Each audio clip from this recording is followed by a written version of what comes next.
कितना भयावह होता है कि मौतों पर मुआवजे की चादर डाल दी जाए और सब कुछ छिपा लिया जाए, सब कुछ दबा दिया जाए। हमने देखा कि तमिलनाडु के करूर में 27 सितंबर की शाम जो भगदड़ मची, उसमें 39 लोगों की मौत हुई है। बताया जा रहा है कि 16 महिलाएं थीं, 13 पुरुष थे और कुछ बच्चे भी थे। ये आंकड़ा अलग अलग हो सकता है, बच्चों की संख्या का और पुरुषों की संख्या का और महिलाओं की संख्या का, लेकिन यह तय है कि 39 लोगों की मौत हो चुकी है। और इस पूरे मामले में तमिलनाडु के मुखिया एम.के. स्टालिन कहते हैं कि हमें संवेदना है, हम पूरे मामले की जांच करा रहे हैं। उन्होंने मुआवजा जारी कर दिया है कि 10 लाख रुपए मृतक के परिवार को मिलेगा। पर सवाल यह है कि वहां पर क्या कुछ हुआ था, बंदोबस्त क्यों नहीं थे? प्रशासन जो कह रहा है कि हमको कहा गया था कि 10,000 लोग आएंगे, उसके हिसाब से परमिशन दे दीजिए, तो हमने 20,000 के हिसाब से परमिशन दे दी, लेकिन पहुंच गए 27,000 लोग। तो क्या आपका प्रशासनिक अमला इतना कमजोर था कि 7,000 जो और लोग आए उनका इंतजाम नहीं कर पाया? क्योंकि हमने देखा है कि वहां किस तरह से भगदड़ मची और वहां क्या दशा थी। वहां पर पानी का इंतजाम नहीं था। एक और तर्क आया, बताया यह गया कि एक बच्ची खो गई थी, जिसके बाद जो विजय हैं, जो एक्टर विजय हैं, जो राजनेता बन चुके हैं, तमिलगा वेट्री कजगम के प्रमुख, उन्होंने अनाउंसमेंट किया कि वो बच्ची जो खो गई है उसका पता लगाया जाए, उसको ढूंढा जाए, और उसके बाद भगदड़ मच जाती है। ऐसा मीडिया रिपोर्ट्स के हवाले से कहा जा रहा है। और क्या अपडेट्स आए हैं वो बताएंगे हमारी साथी सुप्रिया। सुप्रिया, इस पूरे मामले में और क्या कुछ जुड़ चुका है? देखिए हिमांशु, जो चीज़ें आपने बताई वो ऑलमोस्ट सारी यही सीक्वेंस रहा है। लेकिन अगर मैं बिल्कुल टाइमलाइन की बात करूं कि ये हादसा जो था वो शुरू कैसे हुआ, स्थिति कब बिगड़ना शुरू हो गई, क्यों नहीं संभाल पाई पुलिस, तो जो इंडिया टुडे की रिपोर्ट है उसके हिसाब से जो बताया जा रहा है कि दोपहर 12 बजे से लेकर 3 बजे तक का समय मांगा गया था, लेकिन विजय शाम 7 बजे पहुंचे। फिर भीड़ बढ़ती गई, विजय ने भाषण देना शुरू किया। इस बीच भीड़ में फंसे लोगों को पानी मांगते देखा गया। उन्होंने अपना भाषण रोक दिया। उन्होंने कहा कि जो लोगों को पानी की जरूरत है, जो लोग पानी की मांग कर रहे हैं, उनको पानी दी जाए। फिर देखते देखते हालात बिगड़ने शुरू हो गए। लोग बेहोश होकर जमीन पर गिरने लगे। इस दौरान फिर से विजय ने अपना भाषण शुरू किया। भीड़ से अनुरोध किया कि जो एम्बुलेंस आई है उसको रास्ता दें, क्योंकि बहुत खचाखच भीड़ थी। भीड़ ने अपनी सुविधा, मतलब जैसे जगह बन पा रही थी, क्योंकि बहुत तादाद में लोग थे, तो जैसे तैसे एम्बुलेंस के लिए जगह बनाई गई। फिर वापस विजय ने अपना भाषण शुरू कर दिया। इतनी स्थिति खराब होने के बावजूद फिर उन्होंने अपना भाषण शुरू किया, लेकिन हालात ठीक होने की जगह और बिगड़ गए।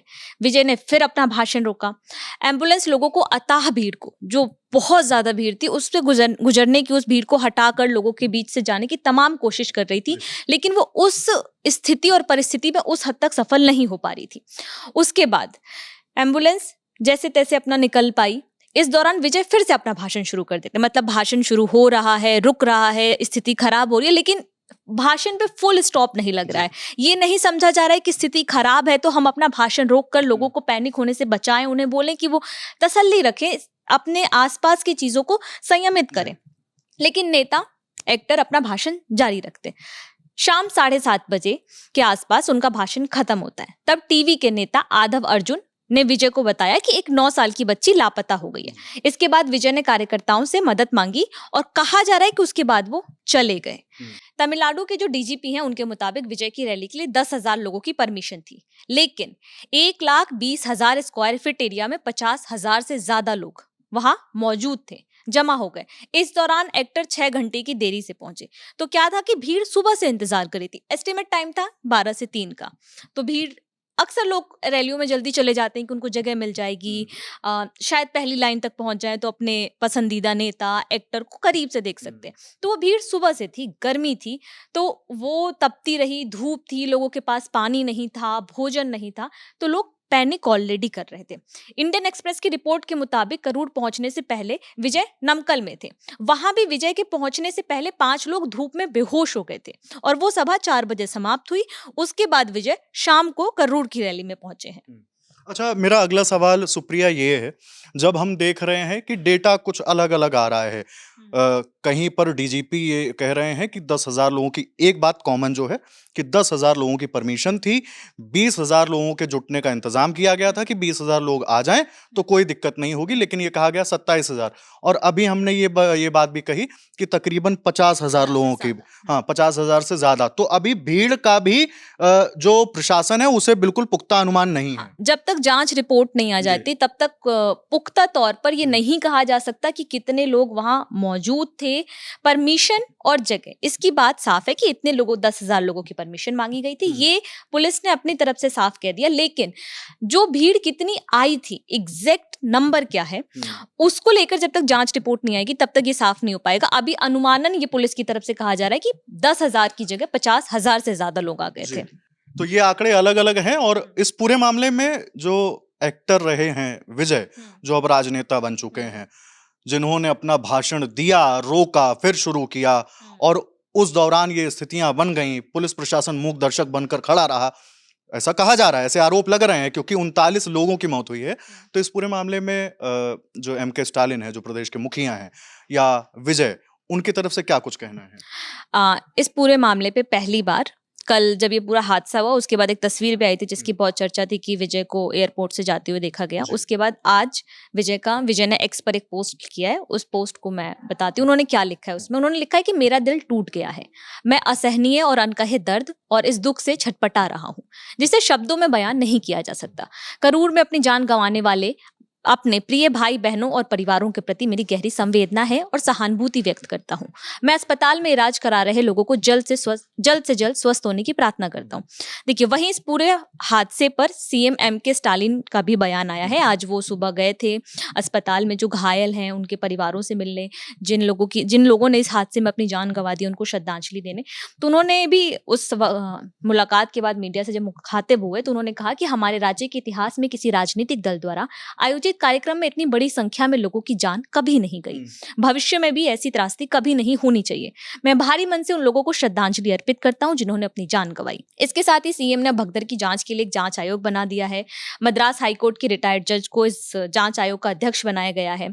वहीं सिर्फ राज्य सरकार ही नहीं हिमांशु, केंद्र सरकार भी कल जब यह हादसा हुआ था तो तमाम पीएम मोदी, राष्ट्रपति, गृह मंत्री अमित शाह, राजनाथ सिंह, बाकी कांग्रेस पार्टी से प्रियंका गांधी, तमाम बड़े नेताओं ने इस पूरे हादसे पर संवेदना व्यक्त की। अब कहा जा रहा है, बताया जा रहा है कि केंद्रीय गृह मंत्रालय भी एक्शन मोड में है। मंत्रालय ने इस पूरे भगदड़ पर तमिलनाडु सरकार से रिपोर्ट मांगी है। इस पूरे हादसे को लेकर और सवाल उठ रहे हैं, एक्टर विजय को लेकर भी सवाल उठ रहे हैं कि कहाँ चूक हो गई, उन्होंने क्यों नहीं पूरी जानकारी दी, क्या उनको अनुमान नहीं था। अब जब इतने सवाल उठ रहे हैं, सवालों के चारों ओर से सवाल उठ रहे हैं, जवाब देने की बारी है।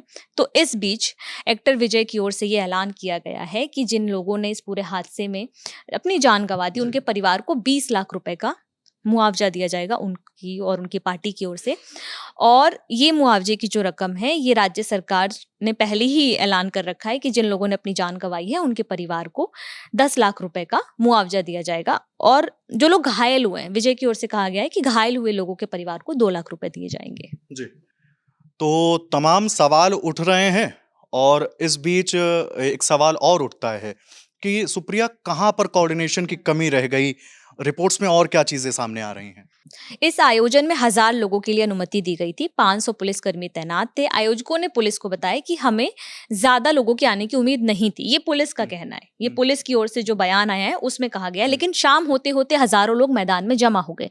मीडिया रिपोर्ट्स के मुताबिक वहां 30,000 से ज्यादा लोग थे। पुलिस कह रही है कि वहां 50,000 से ज्यादा लोग थे।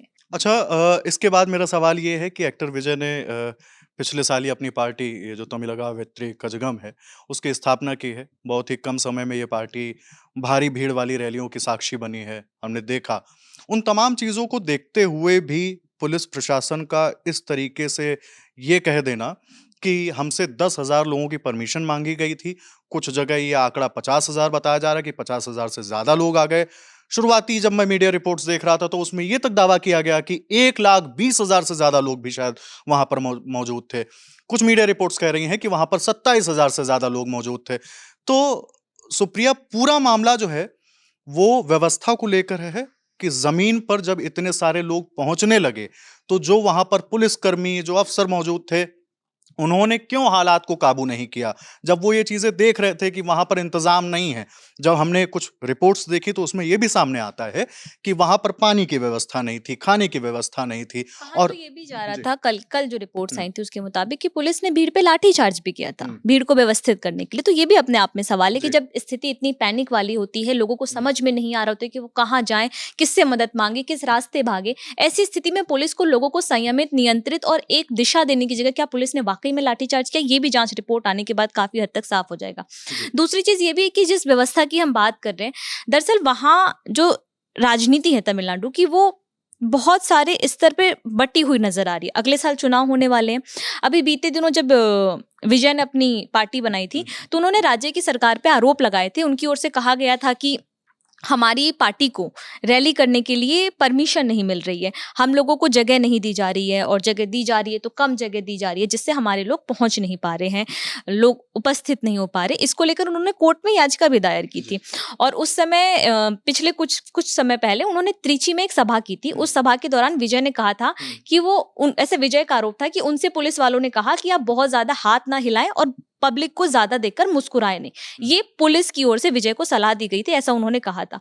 तो पुलिस की सलाह पर विजय ने अधिकारियों पर तंज भी कसा था ऑन स्टेज। सीधे कैमरे की तरफ देखते हुए उन्होंने कहा था कि हे भगवान, ये कॉमेडी है। सीएम साहब, क्या आप मुझे धमका रहे हैं? आप गलत हैं। तो ये वही है कि ऐसा विजय की तरफ से हमेशा आरोप लगाया जाता है कि राज्य की सरकार उनकी पॉपुलैरिटी, उनका जन समर्थन देखकर घबरा रही है, इसलिए उनकी रैलियों को, उनकी सभाओं को ज्यादा करने की परमिशन नहीं दे रही, और इसे लेकर उन्होंने बीते दिनों कोर्ट में याचिका भी लगाई थी। एक चीज तो साफ हो चुकी है कि तमिलनाडु की पुलिस, तमिलनाडु का प्रशासन वहां पर व्यवस्था दे पाने में नाकाम रहा है, जिसके कारण 39 लोगों की मौत हुई है। जबकि ये चीजें स्पष्ट थी कि विजय की ओर से परमिशन मांगी गई। उन्होंने कहा कि 10,000 से ज्यादा लोग आ सकते हैं, और ये उसकी सफाई में ये कहा जा रहा है कि हमने 500 पुलिसकर्मी डिप्लॉय किए थे।